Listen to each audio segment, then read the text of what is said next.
Have you ever felt trapped in the cycle of eating, not out of hunger, but to bury the stress, silence the emotions, or just to feel something?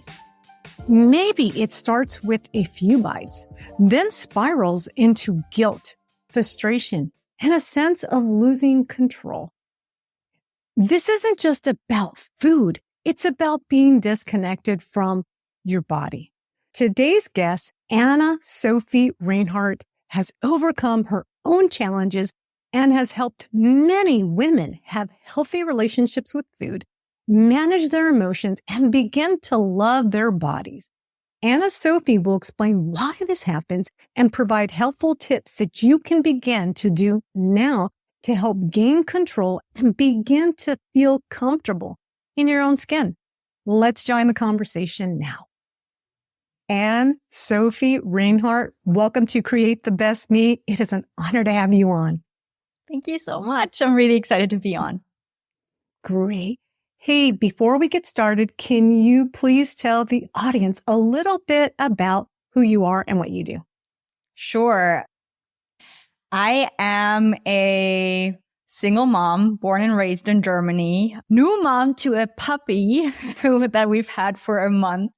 And through many twists and turns in my life, I turned out to be a coach working with women who are sometimes fighting with their bodies, sometimes fighting with their inner wars, sometimes feeling like they're lacking. And at the same time, I work with women who have this sense, and I think everyone does, that there's more for them. And that more doesn't have to be, something huge and big and grand and something out there. It could be something that is mostly very personal.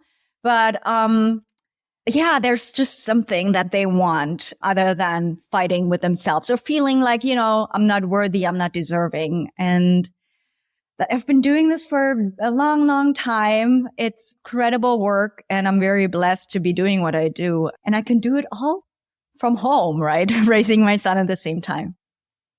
That's great. So I do know from reading your profile, you are also someone who specializes in helping women with body acceptance. Right. That actually was born out of my own relationship with my body. At a very young age, I developed an eating disorder that turned into several different eating disorders and then into other mental health struggles. And when I started to recover, which was about 15 years ago, we didn't talk about eating disorders or body image issues, not even eating disorders, but simply body image issues the way we do now.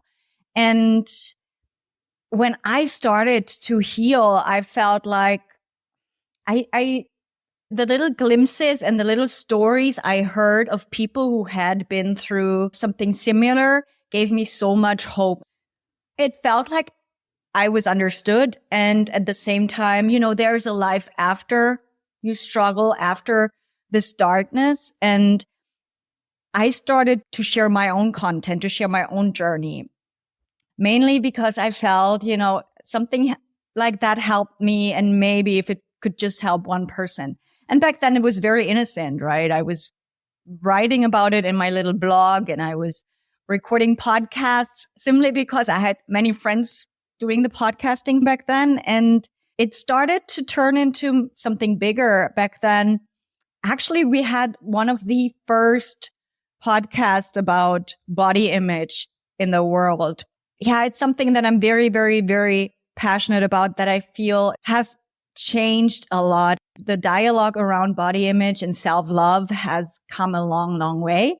We're still far from allowing every body type to exist and celebrating it, but we are definitely, in terms of actually talking about it and shining a light on, it's something that can really impact your life, and it impacts many more lives than we actually think. And I'm very happy that we've come to a place where this is something that we can openly talk about and share. Yeah. And I think that the reason why I asked you to come on the show is because of that. And because my show focuses on women who are entering perimenopause, menopause, and postmenopause. And I think that when we start to enter this particular phase in our life, we might struggle with those body image. Yeah. And we might isolate ourselves because our body's changed. Right. Yeah, absolutely.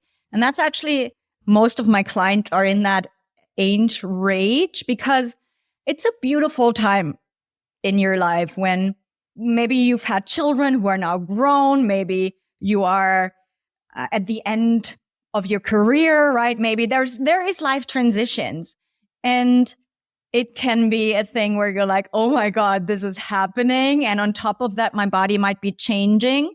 I'm really scared of this next phase. Or it could be something where you're curious and where you're like, okay, what is next for me? But oftentimes when you're in this transition time, you might ask yourself also, what is my relationship with my body? Because the body changes naturally. And you might, for the first time in a while, have the time or the capacity to actually focus on your relationship with your body. Or you might be at a point where you're like, I'm so tired of fighting my body, of hopping from one diet to the next, of being always in fight or flight mode. And, you may feel like now is the time to actually take a look at it, to really dig deep. And there's so much that can happen from allowing yourself, actually ask yourself, what is behind why I feel the way I feel about my body, right? Why do I feel X, Y, and Z? Why do I not like it when I look in the mirror? Why does my weight go up and down, or whatever it is, right? And how can I use what I can find, what I can undig in a way, and allow myself to make peace with that part? And there's so much that can happen from that. So much freedom is what I see. When you take away that constant worry about what you eat, how much you weigh, when you eat, and all that, there's so much time and energy and love for life that sometimes the world is your new playground in a way, and you get to experience yourself and the world in a whole new way.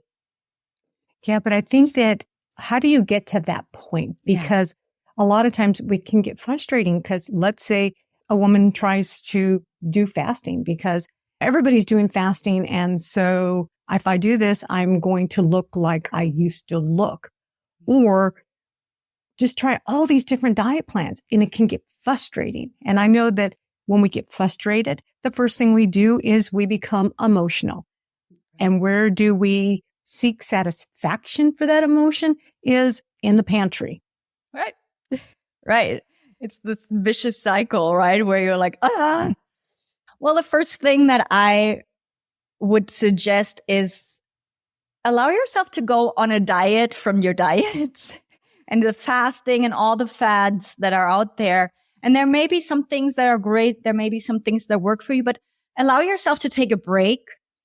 And you might want to say, all right, I'm going to give myself a year, maybe 3 months, whatever you feel comfortable with. And in that time, you give yourself the permission to really explore and for the first time, ask yourself, what kinds of food do I really like? And do I like this food because it tastes good? Or is it something that I only eat when I feel frustrated, when I feel angry, when I feel upset?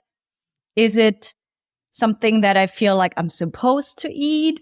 Or is it something that nourishes me? And it sounds really simple, but if you sit down and really taste what you're eating, sometimes eating in silence or by yourself, there's so much emotion that can come up, so much suppressed emotion. So start simple and then, make a list of, this kind of food actually, it's supposed to be great, but for me, it causes stomach aches or whatever. One of my first clients, and she was like, everybody's always telling me to eat cucumbers, but really cucumbers make me feel so nasty. And she had they just didn't sit right with her. And I was like, well, just don't eat them. And that was a revelation because it was like, no, I'm supposed to eat those. And, it could be anything But for me, I would binge on everything. And when I started to really I would eat cake and cake and cake. And I don't like cake. Like seriously, I would rather eat ice cream or chocolate, but it was like something I had to really figure out. I will pass on a piece of cake any day. And you can give me some kind of chocolate and I'm going to be just perfectly fine. And it's these things where you allow yourself the time and sometimes the patience, a lot of time, the patience to really explore. And, sometimes it's baby steps that will get you to break the cycle of, okay, I'm going to fast. I'm going to go on a diet. I'm going to lose a lot of weight in a very short amount of time. And then I'm going to gain it again. And maybe there's something else that you can do. And the same goes with exercise. Sometimes this time of your life might be a time where you're like, okay, I'm going to explore exercise again. I'm going to go back to walking, running, cycling, whatever it is you may or may not have been doing.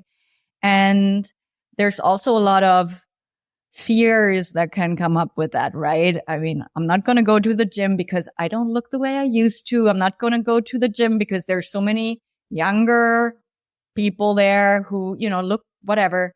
Then don't. Then go for a walk, go for a swim, go hiking, do something that makes you feel good. And it can be anything. It could be weightlifting. It could be ballroom dancing, but find something where you feel I'm connecting with myself and this is really, really fun.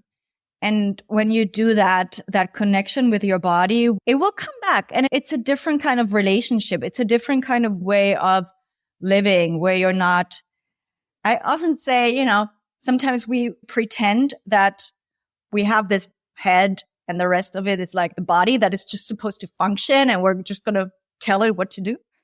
And it's not a pretty way to live, right? We can live with our body and really have so much fun with our body. And it's about this process of allowing.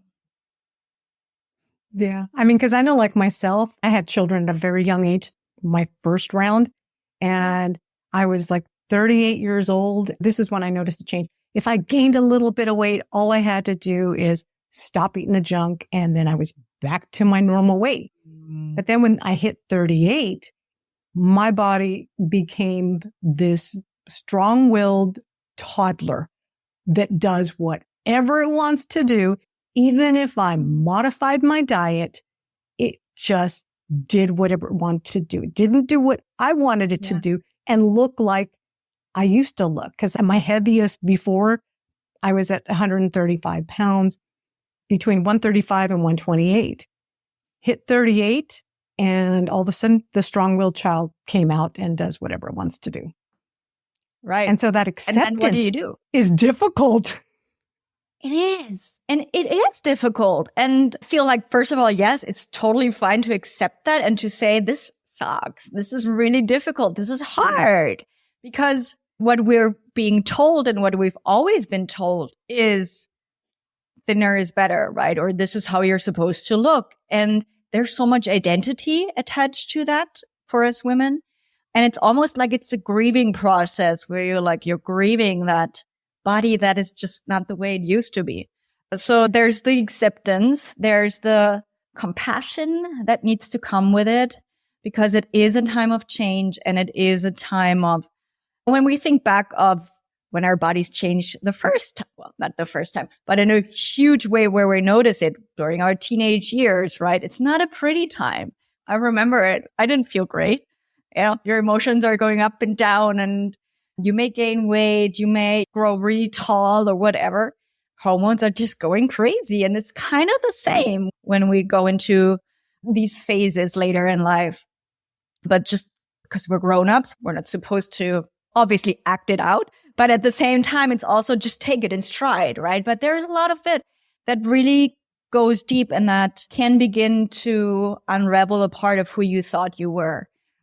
And that takes time, a lot of patience, like I said before. And also I feel honesty with yourself and with others, because not everyone, but a lot of women are going through the same thing, right? And it's like there's the shared experience that almost like, body image issues or eating disorders where 15 years ago, nobody talked about it. It's still something that not everyone likes to talk about. But 15, 20 years ago, it was, really, it was like hush, hush. And I feel like the dialogue that is being opened up is so helpful to not feel ashamed, to not feel alone, and to feel like, all right, I can somehow learn to live with this and somehow get to know my body at this stage too, where we can move to a new place. And I want to say this with regards to when we feel like I used to have a body that my body used to be.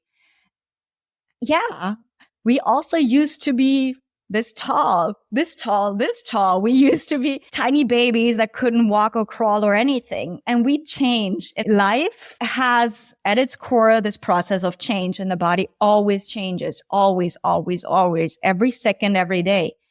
Holding on to it is what is causing so much pain. Like holding on to one specific weight or shape or form is what can cause so much inner turmoil. And you may want to ask yourself, is that what I want? Or do I want to move to a different place in peace?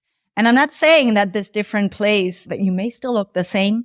You may, learn to adapt to have a few pounds more or less. But it might also be a place where the inner dialogue is a little bit kinder. Yeah.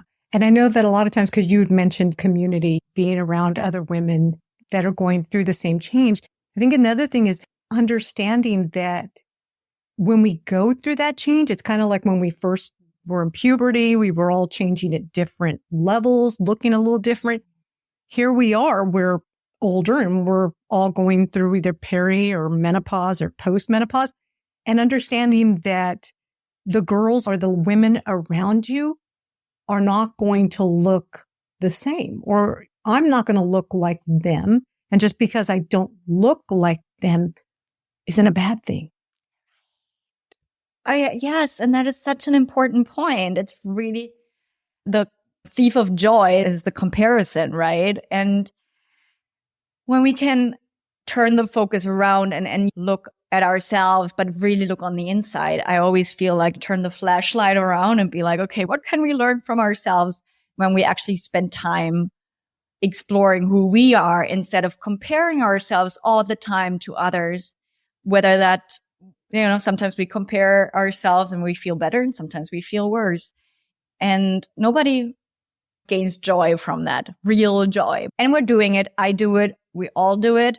It's asking yourself, is this really beneficial what I'm doing right now? Or do I better just shut down Instagram and I'm actually going to look at a magazine, but a book, or play with my puppy or whatever, right? Turn it around and do something that gives you joy in the moment, that distracts your thoughts from, all right, I'm comparing my body to hers. And we are all different. And I think that is one of the biggest thing in all the diversity that we're celebrating these days. I feel like if we really can get to a place where we feel, women, and every individual woman feels that my body, the way that I'm built, the way that my height, I'm a very, very, very short person. I stopped growing when I was 11 and I always wanted to be taller. I was like, I once, a really grotesque thing on TV when I was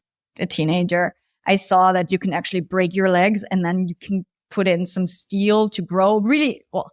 And I was like begging my dad to go to allow me to do that. Like silly stuff.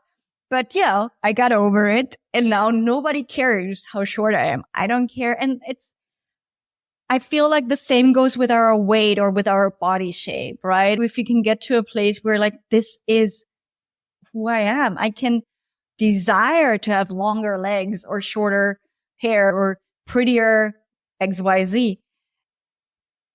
You have what you have. And if you want to be at peace with yourself, it is about that acceptance of this is, and then you can go with the change.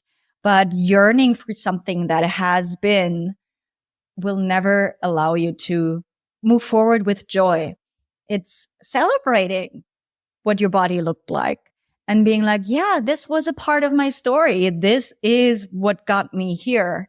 But ever since I had this kind of body, whatever happened, and now I'm in a different place. So it's all about reframing and really working on it. It's not something that comes easy, and it is something that is worthwhile. And in the end, it's about, do I want to have that joy, that sense of joy, or do I always want to look in the mirror and feel like, ugh, man, no, I don't want to look at myself. Yeah. And I mean, I have an 11-year-old daughter, and sometimes she'll tell me, oh, Mom, I just hate that I have all these moles on my face. Why do I have all these moles on my face? And I would say, Jasmine, you know what? You have what you have, and you look the way you look. And all you can do is just make the best with what you have and embrace it. And I said, there's going to come a day where you're going to say, geez, I can't believe I used to complain about this. How often do we say that, right? How often do we say that when we look at photos and pictures of ourselves? We're like, wow. And back then I thought, insert whatever you want to. Yeah. And when I have bad body image days or days where I feel like, ugh, I'm like, this body, this face, this whatever, there's only one, right? In this entire big world. Like there's one person, and that's me, who looks like that. And I think if we celebrate that uniqueness and that whatever it is you don't like, and turn it around to being something, this only exists in this shape and form in my body and, in my core, then how can I not celebrate it? How can I not feel like this is really something miraculous? And also allowing yourself to have that sense of gratitude, right? Not just obviously for the looks, but also for what your body enables you to do every day. So if you feel like today is a really rough day, try to start with that gratitude, that sense. I might feel that way today, but really this is unique. This is the only person that looks like it, right? Like that. This is just me. And there's so many people who look at me that don't see what I see, right? That don't judge myself the way that I judge myself, which is so true. We judge ourselves so harshly, and others look at us with love, with affection, with care, with pride. They don't, look at you and they're like, oh my God, you should remove that, or this doesn't really look right? They don't do that. It's just us. Yeah. Do you find that, because you work with women of all different shapes and sizes, do you find that some women might look at you, because I think you look amazing, I'd love to be as thin as you. Yeah. Do you find that sometimes they feel a little bit of resistance? Like, how is Anne-Sophie going to understand me? Because she doesn't look anything like me. Right. Yeah, I did get that. And it's something that I struggled with too, and sometimes struggle with putting myself out there. I remember with a coach I had 10 years ago, and we were talking about that. And I am a very active person. I run a lot. It's something that I had to learn to allow myself to do. It's because I work with women of all shapes and sizes, right? But I love being active. And I feel like I can relate with women because I have been on both ends of the struggle. I've been at the deepest depth of I'm not eating, and I am exercising myself to a point where I'm this close to being in the hospital. And at the same time, I cannot stop eating. And I've gained I've doubled my weight in months because I have been on the other side of the eating disorder spectrum and everything in between. And that is, I feel like I've never had a client tell me anything that I had not in some shape or form experienced. I think that when it comes to others, we project a lot of our own fears and insecurities on others. And I am healthy and I'm eating. And as long as I can say that with all of my integrity and all of my heart, I can look any client in the eye and say, this is the body that I have in this moment. And it's changed in the last 10 years. I had a period where I grieved my father and my weight dropped and then it went back up. And it was like, I know now how to go kind of with the waves of life, right? And to be like, okay, now I have to look out for my mental health and my general health and make an extra focus on that. And at the same time, I'm just a very active, healthy person who loves to eat and embraces life. And I don't look in the mirror anymore the way that I used to before. Like, I don't scrutinize myself. Like I said, my weight goes up and down with life's changes, like, but not in the extremes it used to. And sometimes that is something beautiful also to share with clients, where now I'm just going, like I said, with life's many, many, many changes, right? That we never see coming. Yeah. And I think that's the key. You just hit it right there. Because I was going through Instagram this weekend and I saw a woman talking about being in this phase of life. And what really resonated with me is she said, I don't stress about being skinny. I don't stress about being on a diet. I focus on being healthy. And you touched it right there. You said, I am healthy. Yeah. And sometimes we lie to ourselves and we're like, I'm not eating because I want to be healthy. But really, that's not it. And you get to this place where you really feel like, I'm doing this for my body.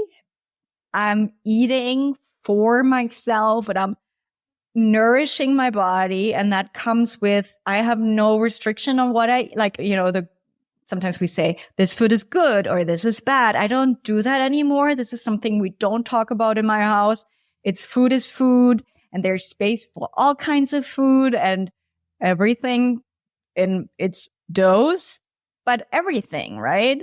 And when you focus on, you want to feel full of energy or full of life or something that really speaks to you, then you don't have time for that pang of hunger anymore where you're like, I'm not going to eat because I want to lose weight. It's just like, no, I want to engage in life. I want to be able to be present, to focus on relationships, on conversations, on work, on life outside of work and everything, right?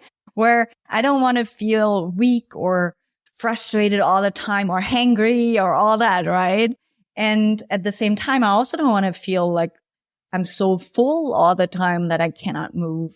And it takes time. Again, this is a process. When I started to work on my relationship with food, that was 16 years ago. And it's something that just takes time. And if we allow ourselves to have that and that's something that sometimes in our quick fix world, it is a little bit unsexy to say maybe, but I'm doing this for my body. Truth. It just takes time. And sometimes it takes a few attempts where you're like, I don't want to do this anymore. And then 6 months later, you come back to, no, I really want to try this.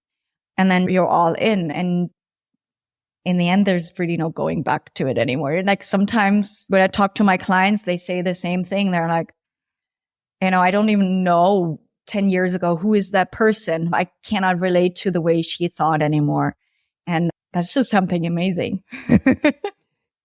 Yeah. And I think another thing, as you were saying that, I just thought about this, is when you make the decision that you're all in, you're going to make mistakes. And if you make a mistake, give yourself the grace to say, yeah, I made a mistake today. I made a mistake yesterday. But guess what? Today's a new day.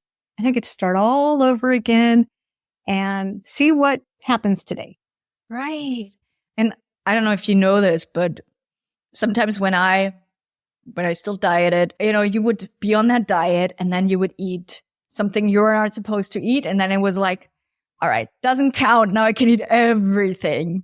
And so you're like, okay, the diet is just totally done. And it's a free for all for the next weeks. And when you stop, like you just said, when you stop feeling like, oh, I failed, right? I ate something that I'm not supposed to eat. And now I'm just whatever.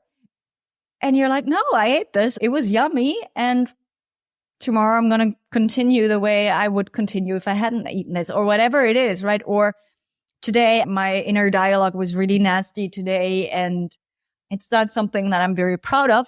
Tomorrow might be better, right? So there will be so many slip ups and so many setbacks and days where you don't feel motivated, right? And it's all about continuing. And I actually had a conversation with a client once who, for her, that was a big, big, big deal. This just keep going.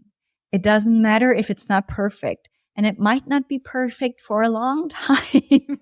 And it might never be perfect, actually. But just keep doing something in that direction, right? In the direction you want to go to. And sometimes it might just be taking 3 breaths before you go and eat the thing that you're so compelled to eat. And you know, it's not something you want to eat, but it's something that deep within, it's a behavior that in this moment just needs to happen. But you're taking a small pause, you're acknowledging that it's happening, and then you continue. Sometimes that alone is a huge step. And it is about that continuous effort towards freedom, your North Star, whatever you want to call it, right?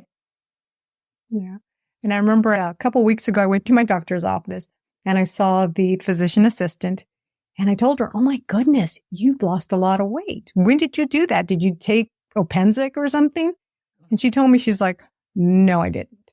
I have changed my habits and I've adopted some healthy habits. And I've been doing this for 3 months. Unfortunately, it took 3 months before I started to see results from no more drinking wine, going for a walk in the evening with my daughter, just these no more snacking. If I snacked, it was unhealthy stuff versus bad stuff. And she says, but it took 3 months to see results. And so she says, I learned to be patient. Yeah. Yeah. And we all know, it's frustrating when nothing is happening. But if you take it like 3 months, what is that? It's really, it's nothing. When we think back to many diets we've all tried and how often we started again and again and again and again, right? That took a lot of effort and a lot of time. And it's about rethinking and implementing. Like sometimes, when I work with women who might not be mobile or feel like I've just never put an emphasis on my physical health and I've never had the time or made the time to go for a walk or to do any form of exercise. I go for a walk for 5 minutes or maybe 100 steps. Like start small and build these habits. Make it really easy on yourself to say, maybe different client that I worked with in this spring. And she's a mom of 2 young children with a busy life, a job that is, busy and everything is just like, we all know what it's like with small kids. And she was like, I have this hike I want to go on with colleagues in this month. And I'm really, really terrified because I'm not in shape or I feel like I can't, like I'm so out of shape, but I'm really scared. Like, where do I have to get the time? And I don't really like working out. And we really did 5 minutes a day, walk 5 minutes. And it was up to 10 and it was up to 20. And it was a like 3 to 4 months of these small things, but it made a huge difference to the way she felt about herself, the way, she was like, I can walk easier. I feel like I'm breathing a little bit easier. It doesn't have to be the big, big stuff that everyone always sees. It can be and actually the tiny changes are often the most effective because you're actually doing them, right? When you say, I'm just going to go for a walk for 5 minutes, it is much easier to get out of the door than if you're like, I have to run for 2 hours. You're not going to do that. But if you feel like, okay, 5 minutes, that is doable. I can do that. And 10, or maybe after the 5, you may feel like this is actually great. I'm just going to continue. And if you stop at 5, perfect. It's about these habits. It's about this also, allowing yourself to, if you do the minimum, which I don't like, but it's like, that's enough. Like that is great. I feel good about it. and not always feeling like, oh, I'm so behind. I only did. No, it's enough. Life can get so busy. And if you're a mom, if you're a woman, it's almost revolutionary if you're like, I have 5 minutes for myself on some days. So yeah, that's enough. Yeah. And like I always say, something is better than nothing. Yeah. Doing something, whether it's 5 minutes, gives you that mental clarity, reduces that big, giant stress demon that was on your back, just making your life miserable. Yeah. And it's true. And sometimes even when we're in the shower and we're like, just taking a long, deep breath, sometimes that can be like, this is the moment I had for myself today. Yeah, it is always better when we feel like we're in a space where things are especially frantic or hectic or stressful. It's sometimes the intention where you're like, okay, I'm brushing my teeth and this is the moment I have for me. And really being mindful and having this intention like this, these are my 2 minutes.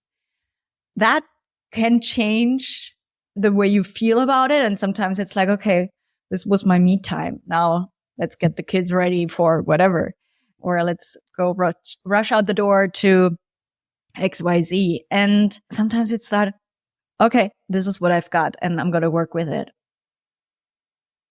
So tell me 3 pieces of advice that women can start doing right now to begin their journey to have a better relationship with food so that they can shift their mindset and start to see things for what they truly are as opposed to the negative things that they perceive.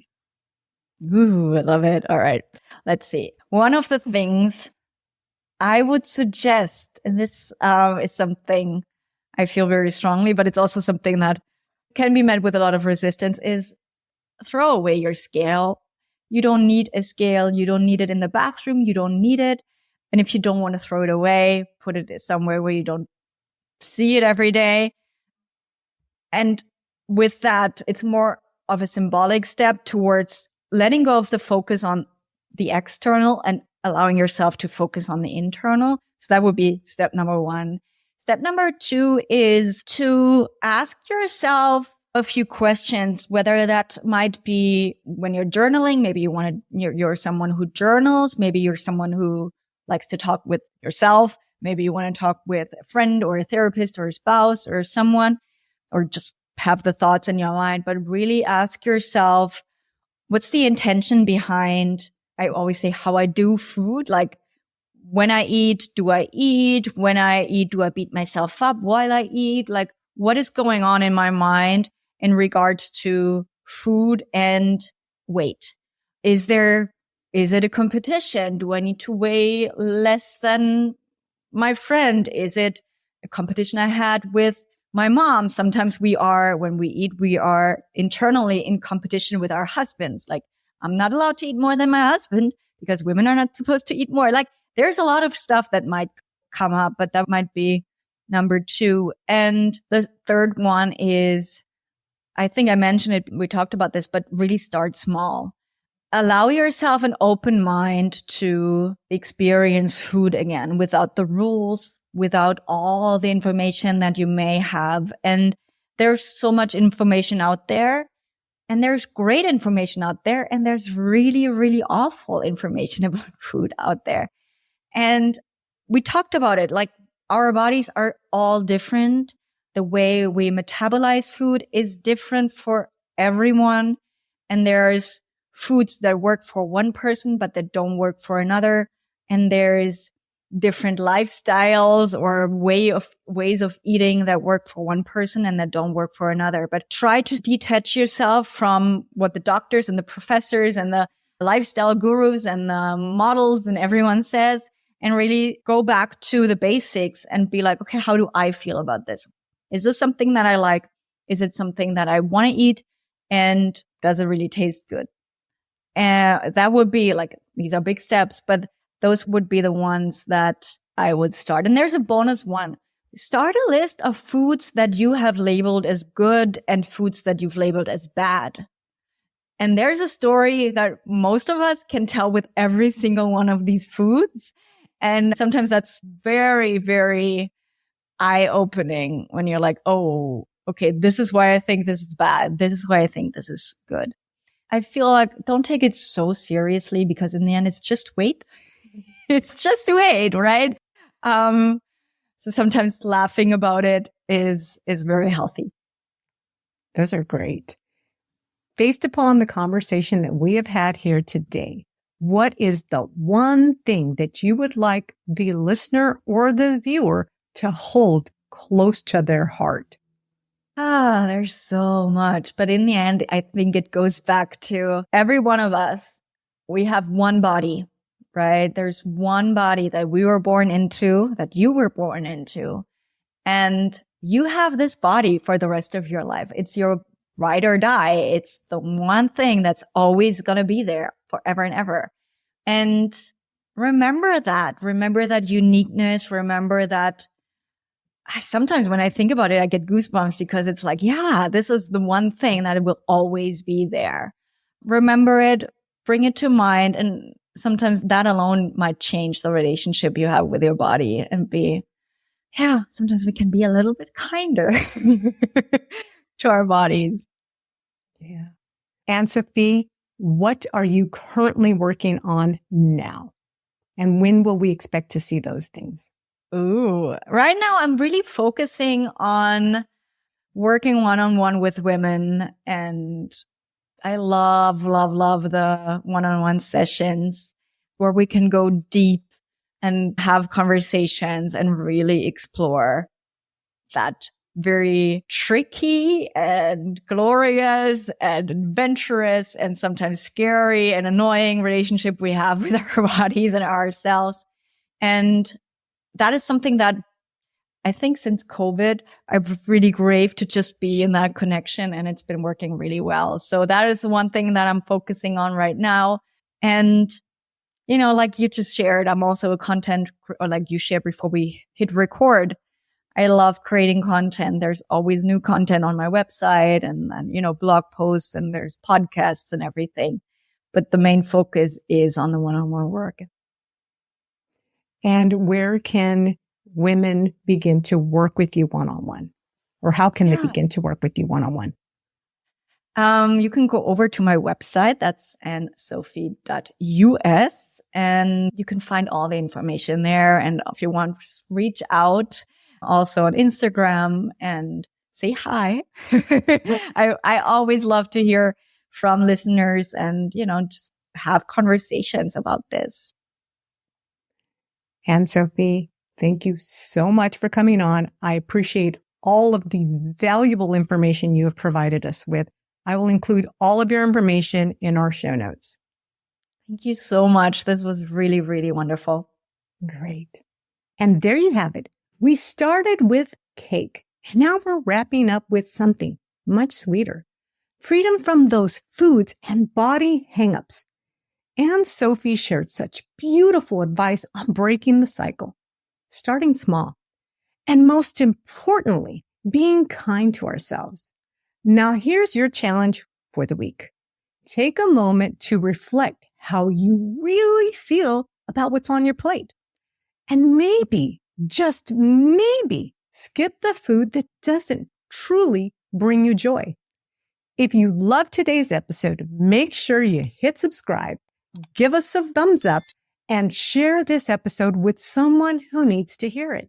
If you'd like more information or links to Anne-Sophie's resources, you can find them at createthebestme.com/EP092. Don't forget to come back next week for another amazing episode made just for you. Until then, keep dreaming big, take care of yourself, and remember, you are beautiful, strong, and capable of creating the best version of yourself. Thank you for watching. Catch you next week. Bye for now.